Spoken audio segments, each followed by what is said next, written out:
What is up? We are back with our NFL DFS breakdown for this slate, and we are going to show you exactly why these plays make sense using matchup data, salary context, recent form, ownership leverage, and a couple of relevant news nuggets to sharpen the edge. Let's start at quarterback. We are prioritizing Joe Burrow at a salary of 6,900. The matchup with Cleveland is attractive because they have one of the worst defenses overall by opponent rank at 23, and Burrow brings a dash rank of 100 with a projection around 21 points. We care more about ceiling than median at this price, and the recent 40, 23, and 20 fantasy points underscores a top-tier ceiling at a mid-range salary. We also like the stacking angle with Jamar Chase. Multiple off-season articles highlight his trajectory, including a piece noting league executives believe Burrow could be even better in 2025, and another that puts him alongside Patrick Mahomes among the best fantasy quarterbacks heading into the season. That confirms what the numbers already suggest.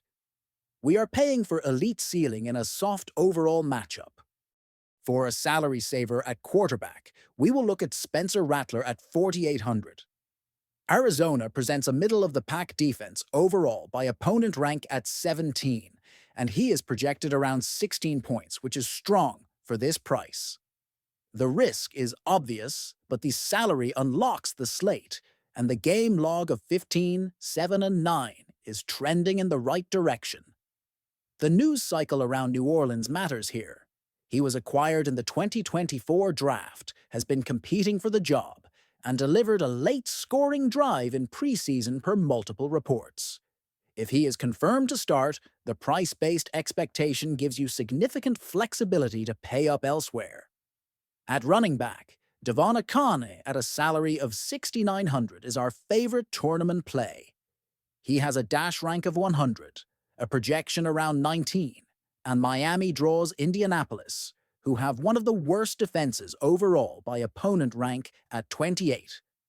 A chain is listed as questionable, so we will monitor final status, but Miami coach Mike McDaniel provided a crucial update ahead of the season per recent reporting, which keeps us optimistic. The ceiling case is simple. He flashed a 34-point game 2 weeks back, carries an 18 fantasy points per game baseline, and projects to come in about 1% owned, which is ideal leverage attached to explosive efficiency in a great overall matchup. If you need a true punt to make lineups work, Alec Ingold at 4,000 is only a large field tournament dart. The matchup is identical to a chain's against one of the worst defenses overall, and the projection is modest around 1. But you are buying pure salary relief and extreme leverage on an offense that should create scoring chances. This is not a cash play. It is a correlation and leverage play only when you absolutely need the savings. At wide receiver, we are building around Jamar Chase at a salary of 8,100. Dash rank 100, projection around 20, and that same Cleveland matchup rated as one of the worst defenses overall by opponent rank at 23. The recent 22, 22, and 18 gives us a high floor, but the real appeal is the stack with Burrow and the path to slate-breaking upside. Training camp reports confirm Chase is fully integrated and ready for 2025, and even the Madden ratings discourse underscores his elite perception across the league. This is the premier spend at receiver if you are stacking Cincinnati. For value, Xavier Legette at a salary of 4,200 is a clean bring-up. Jacksonville has one of the worst defenses overall by opponent rank at 31. Legette projects around 8 points, and he comes in with low projected ownership around 1%. Several pieces have him highlighted among rising talents for 2025, and the Panthers need playmaking at receiver.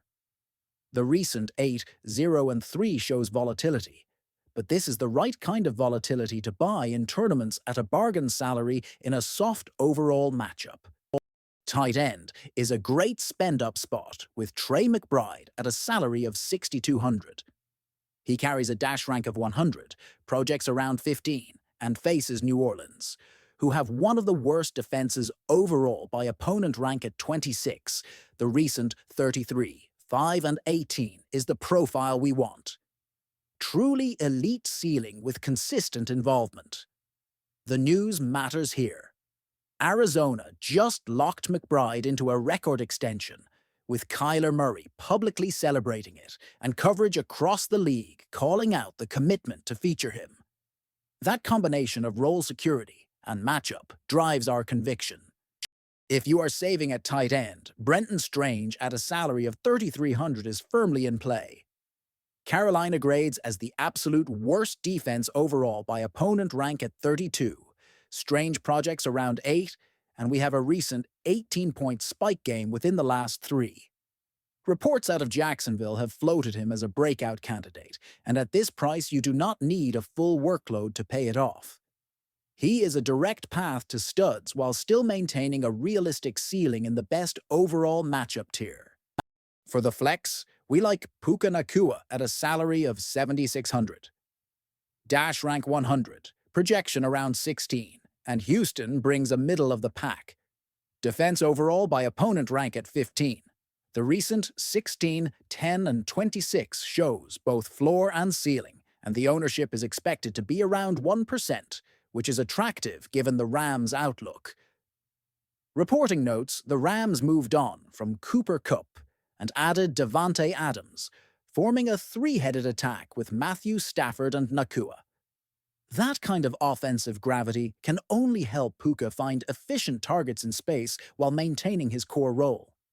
If you need a minimum-type flex, David Moore at a salary of $3,000 is a viable punt. Jacksonville is one of the worst defenses overall by opponent rank at 31.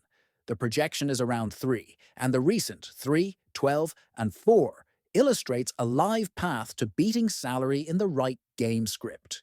Use him only to unlock studs, or as a secondary correlation with legit in large field builds. On defense, the Packers at a salary of $2,900 are our preferred mid-range choice.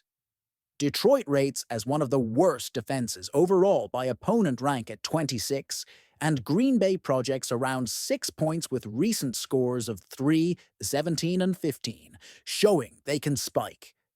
Projected ownership is a reasonable 3.42%, giving you some differentiation without sacrificing floor. For a cheap defense, the Titans at a salary of $2,200 project around 4 against Denver, who are a middle-of-the-pack defense overall by opponent rank at 19. Ownership is expected under 1%. The recent defensive scoring of 3, -1, and 6 is volatile. But that is typical at this price, and all we need is a few sacks or a turnover bounce to get home. To recap the core, stack Joe Burrow with Ja'Marr Chase, mix Puka Nacua in the flex for mid-ownership ceiling, and get different with Devon Achane's explosive profile against one of the worst defenses overall while monitoring his final status from the Dolphins' updates. If you want to go stars and scrubs, rotate Spencer Rattler, Brenton Strange, and a punt like David Moore to free salary, and use Packers or Titans defense based on the rest of your build. That is how we are attacking this slate, and why.